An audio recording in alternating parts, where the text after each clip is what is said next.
بسم اللہ الرحمن الرحیم۔ محترم ناظرین السلام علیکم۔ ایک رات مصر کے بادشاہ فرعون نے ایک خواب دیکھا کہ شام کی طرف سے ایک آگ آئی اور اس آگ نے تمام قبطیوں کے گھروں کو جلا ڈالا جبکہ بنی اسرائیل محفوظ رہے۔ دہشت کے عالم میں بیدار ہونے کے بعد فرعون نے تمام کاہنوں اور نجومیوں کو جمع کر کے اپنا خواب بیان کیا۔ نجومیوں نے اسے بتایا کہ بنی اسرائیل میں ایک بچہ پیدا ہوگا جو فرعون کی بادشاہت کو ختم کرے گا۔ وہ بچہ کون تھا اور اس نے فرعون کی بادشاہت کا خاتمہ کر کے مصر کی تاریخ کو کیسے بدل ڈالا؟ اس ویڈیو میں ہم فرعون کے اس خواب اور اس پراسرار بچے کے متعلق جانیں گے۔ فرعون خدائی کا دعوے دار اور بڑا ظالم جابر بادشاہ تھا۔ اس نے بنی اسرائیل کو اپنا غلام بنا کر رکھا تھا، حالانکہ وہ حضرت یوسف علیہ السلام کے زمانے سے وہاں رہا کرتے تھے۔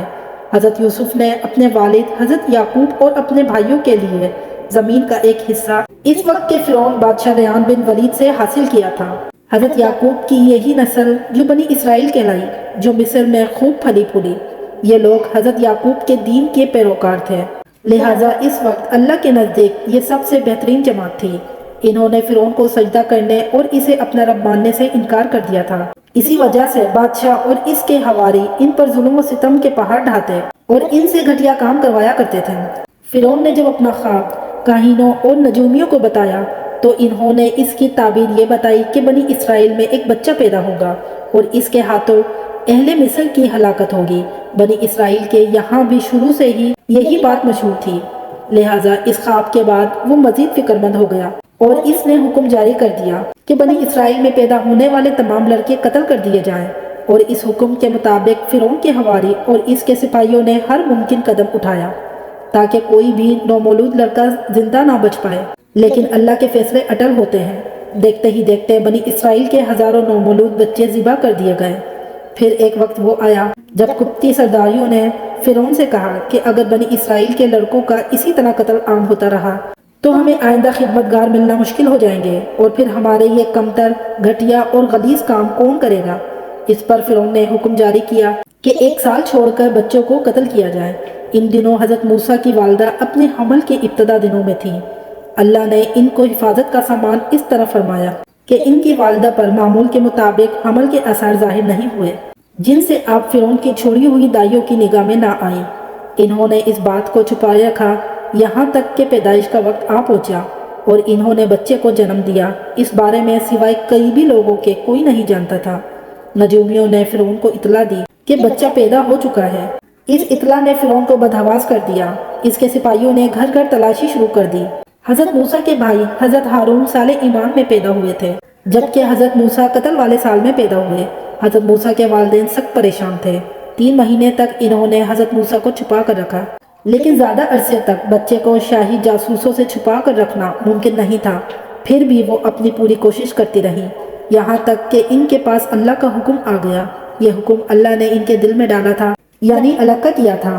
حضرت موسیٰ کی والدہ کے دل میں خیال آیا کہ تابوت کی طرح ایک صندوق بنایا جائے اور اس بچے کو اس صندوق میں رکھ کر دریائے نیل کے بہاؤ پر چھوڑ دیا جائے۔ حضرت موسیٰ کی ماں نے اللہ کے حکم کے مطابق بچے کو صندوق میں رکھا اور دریا میں چھوڑ دیا۔ ساتھ ہی موسیٰ علیہ السلام کی بہن سے کہا کہ تم اس کے پیچھے پیچھے چلتی جاؤ۔ لہٰذا وہ دریائے نیل کے موجوں میں چلے اور ان کی بہن کنارے کنارے چلی، اپنے بھائی کی نگرانی کرتی جا رہی تھی کہ دریا میں ڈالنے کے بعد وہ کہاں جاتے ہیں۔ صندوق بہتا ہوا محل کے تالاب میں پہنچ گیا۔ وہاں فرعون کی بیوی ملکہ اور خادمائیں لطف اندوز ہو رہی تھی کہ صندوق پر ملکہ کی نظر پڑی۔ اس نے کنیزوں کو حکم دیا کہ صندوق کو تالاب سے نکال لاؤ۔ صندوق کھولا گیا تو اس میں ایک حسین اور تندرست بچہ آرام سے لیٹا ہوا انگوٹھا چوس رہا تھا۔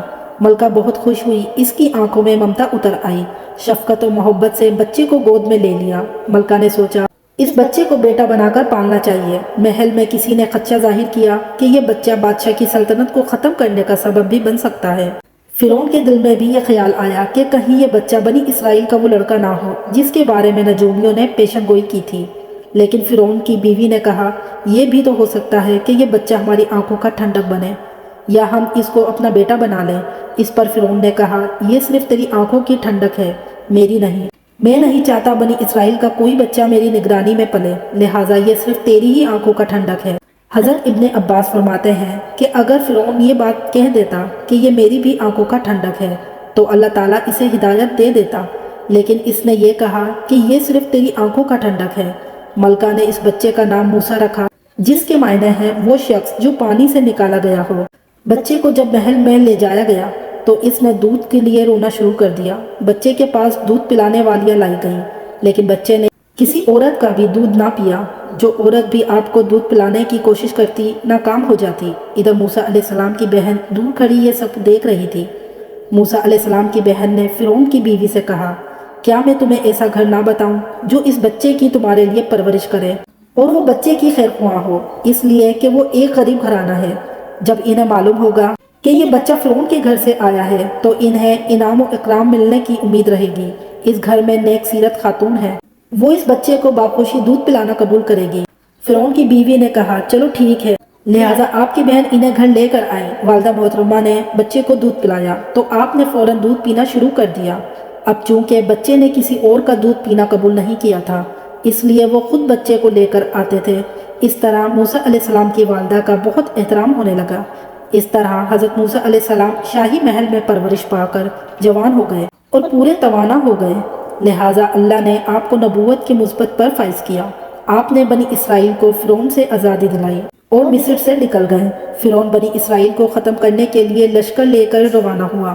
جب بنی اسرائیل بحیرہ احمر کے قریب پہنچے تو اللہ نے ان کے لیے دریا کے بیچ سے رستہ کھول دیا۔ یہ وہی موقع تھا جب فرعون کا وہ خواب پورا ہونے والا تھا اور اس کی بادشاہت اور لاؤ لشکر تباہ و برباد ہونے والی تھی۔ بنی اسرائیل تو سمندر کے پار چلے گئے، مگر جب فرعون اپنے لشکر سمیت ان کے پیچھے آیا تو سمندر کا یہ راستہ بند ہو گیا، اس سمندر میں غرق ہو گیا۔